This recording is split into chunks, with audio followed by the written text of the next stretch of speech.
Hello and welcome to my channel. If you're just seeing me for the first time, thank you for tuning in. My name is Fumilayo Fatubero. And of course, if you're a return viewer or you're subscribed to my channel, I want to say thank you. I see all your views, I see your comments, I see your likes, I see it all. And I say thank you because this channel is really growing and it's going places, and that's quite inspiring and motivating for me. So I say thank you. So before I won't take so much of your time today I'm going to be talking about a cover letter. I see a lot of people talk about cover letter, and every time I always say that a cover letter is not a big deal, is not something, yeah, it's a big deal when it comes to the outcome of your visa application. But then, writing it or putting it together is not something that should be cumbersome. It's just like basically trying to tell the visa officer or giving them a general gist of your trip, why you're taking this trip, where you'll be going, and all of that. So I won't take so much of your time today. I'll just do a breakdown of what a cover letter should basically consist of.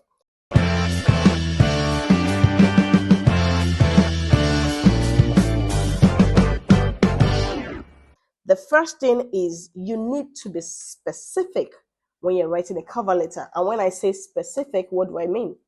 You put your name, you put where you're going, why you're going, when you're going. So, for example, my name is Fumilayo Fatuvero, and I'm looking to go to, let's say, somewhere like United Kingdom or one of the Schengen areas. Okay, let me just say France.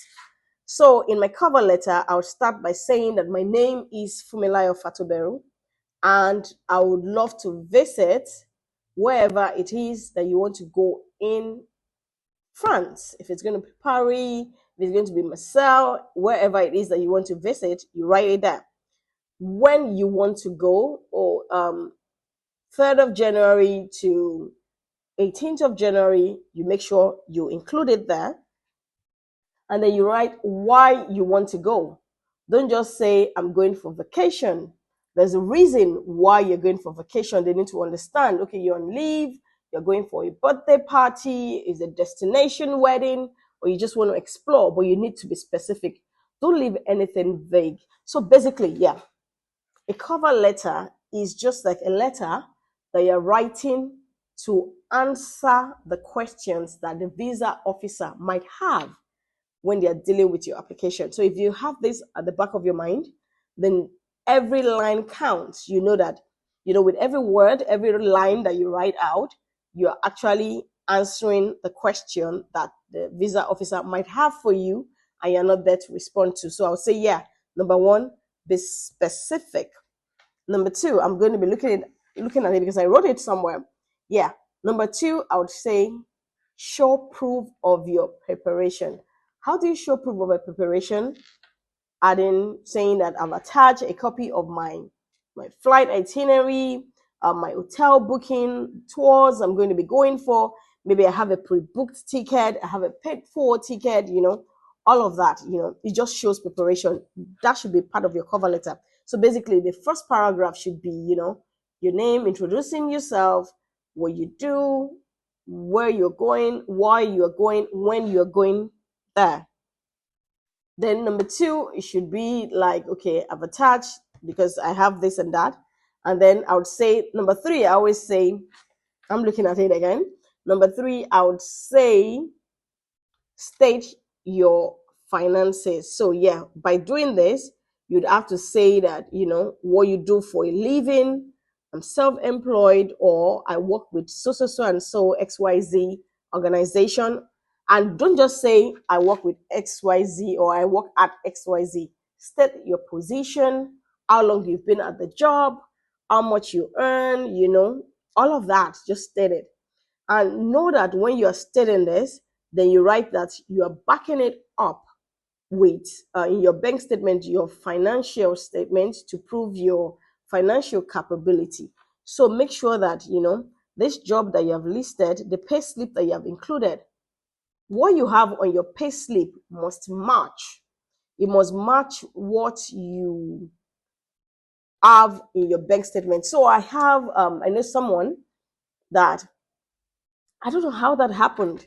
I think they had someone helping them build the account, and the salary was supposed to be 1 million and something thousand every month, and they'd been doing that for quite a while. And then one of the month, I don't know how it happened, and the person just sent 1 million. And I think the second day when they realized it was just 1 million, the person they sent the 400 and something that was left.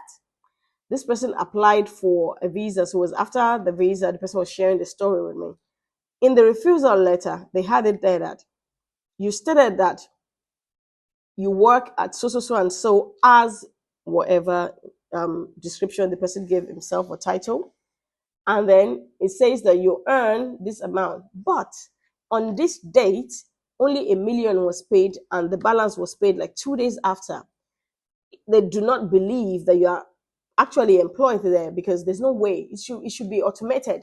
So there's no way your organization would make that mistake. So yeah, so you have to be careful. You make sure that it matches whatever it is that you have in your cover letter that says, okay, I work here, this is how much I earn. That's what you have on your pay slip. It should match what you have in your bank statement where you print it out.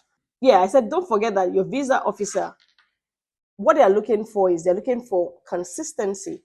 They're looking for something that says that you return back to your home country, something that says that you can actually afford this trip. So once they start saying inconsistencies, what you're saying is not matching what you're showing, then there's a problem. There's a bit of problem there, because it raises doubt, it raises a red flag, and once there's a doubt, it's very difficult. So I always tell people that the best thing you can do for yourself is not to have a refusal.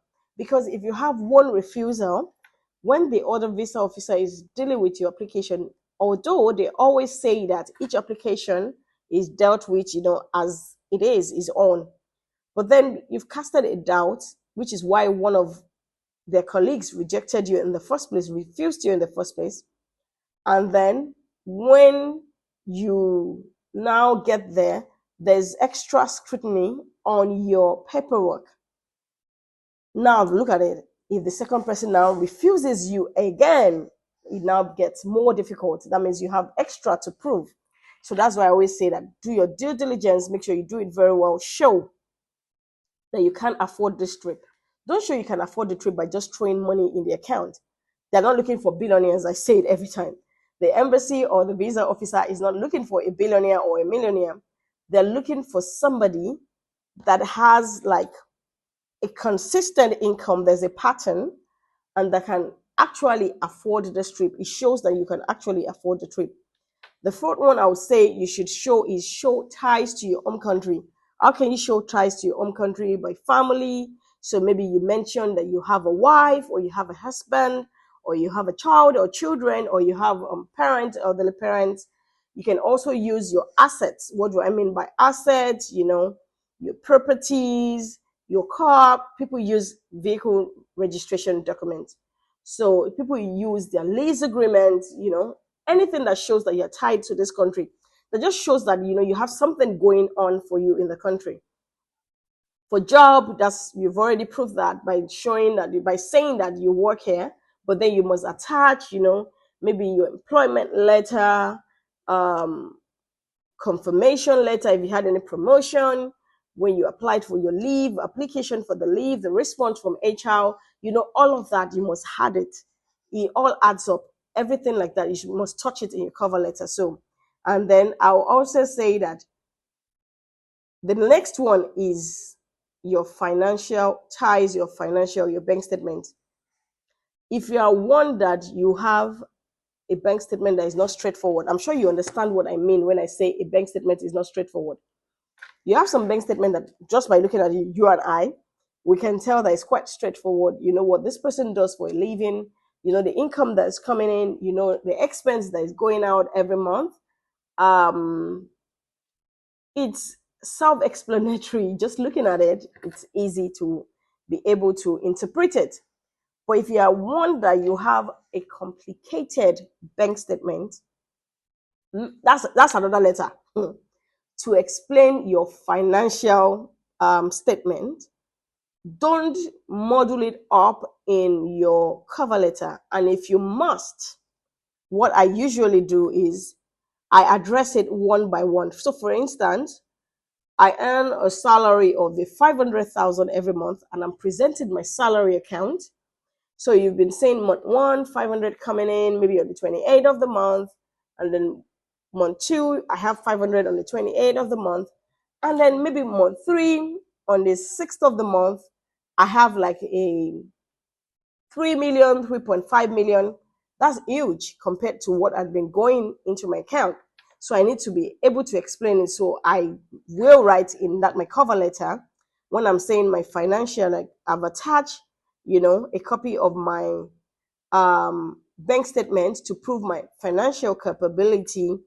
And here I'm explaining the anomalies in my bank statement. And that way, you can just say, on the 6th of October, I had a deposit of 3.5 million being deposit for maybe something you did. You back it up with a receipt or invoice or anything. Don't just say, oh, 3.5 million being deposit paid by one company, and then nothing is saying why the company is paying you that amount. So maybe, for example, you say it's for the sale of land. I think I used an example once that, maybe your family came into money by selling a property, and then they gave you your own share, which is like maybe 5 million, and then they deposit it in your bank account. No one can say, don't deposit my share in my bank account. So once that kind of sum is deposited in my bank account, and it's not something that goes with what I've been having in my bank account, so I will simply explain it. And that way, when I say, okay, maybe for sale of family land, then I would include a copy of that agreement. If it's going to be a family land, that means my name is going to be on it, and my name matches, what I have on my travel documents. Then maybe the deed, sales agreement, all of that. Then where the money was deposited into, just to explain that transaction. It might seem like a lot, but it will help you, because check it. If you were the visa officer, and you're looking at someone's bank statement that's trying to prove to you that, I'm being honest, I'm being sincere, I'm not trying to beef up my account, this is me, this is like me, my life is an open book in front of you, and they come with you with a bank statement that January you have a 500,000 salary, and maybe here and there you have 50,000, 100,000 here, mostly you have withdrawals. February you have on the back, or the 28th, you have another 500,000 coming. Here, maybe you have 50,000, 80,000 withdrawals. Then March, you have 3.5, or maybe you have 5 million. You want to understand where the money is coming from, which is why you should explain. So make sure that you explain it. If there's any discrepancies in your name or any of the documents that you have, make sure you back it up with an affidavit stating that, there's this difference, or this mistake, or this slight change or difference, and this is an affidavit to back it up. And then I always just notarize every document I go with, just to prove its authenticity. I always like to notarize that as well. So just make sure that every line is like you're answering the question, and then the conclusion to your cover letter must be that you're trying to say that you have something going on for you, that you're coming back for, saying that after my vacation I'll be returning back to my home country. Don't forget that you have already shown family ties. It shows that you have a spouse, you have a family, children, you have a parent which you're responsible for, you're coming back to meet them, all of that. It might be your asset, your property, your business, your job. You have a job that you already stated in the cover letter, how long you've been there, your position, what you earn. So all of that adds up, it matches. So it's just like a way of marrying together your visa application, because the visa officer just wants a general idea and a general gist of who you are. So it's just like explaining yourself and your situation in a letter, because you won't be there for them to ask the question. So that just looking at it and reading it, it adds up. So you can just imagine they're looking at your bank statement now. Looking at your bank statement, they see this, they have a question, but you already responded to it in your cover letter. They see this like, oh, there's a slight name difference here, and they're wondering, and then they see that you referred to it in your cover letter saying, oh yeah, I had a change of name, attached is the sworn affidavit. So everything adds up. It's just like answering all the questions the visa officer might have for you. I don't know if you get the gist of what I just said. So, like I said, if you want a copy, what I'll do is I will attach a link in the comment section of a cover letter. So you see what it looks like, and that way you can tune it to your own desire or to what fits you. Remember, no two cover letter is the same. Like I always say, no two application is the same. Your story is different from mine. No matter how similar they are, they're never the same. So make sure you tweak it to what suits you. I'll just leave a sample below, and then that way, I guess it will help somebody. And that's it basically from me today. I think the next video I'm going to do is a cover letter for someone applying for a student visa, what you should include, because I've had a lot of people request for that. So yes, I'll do that, but this is just for visit tourism purposes only. And that will be all from me today. If you have not yet subscribed to my channel, please do. And if you have subscribed, I would say thank you. Like I said earlier, I see all your views and your comments. Thank you so much. I'm very busy. I have a lot on my plate. Well, you know, when I see all of this, it just inspires me to do more. So I really say thank you so much. Give this video a thumbs up if you have enjoyed it. Share with somebody that is aspiring to travel and wants to write a cover letter. That will be all from me today. Till next time, take care and have a good week. Bye-bye.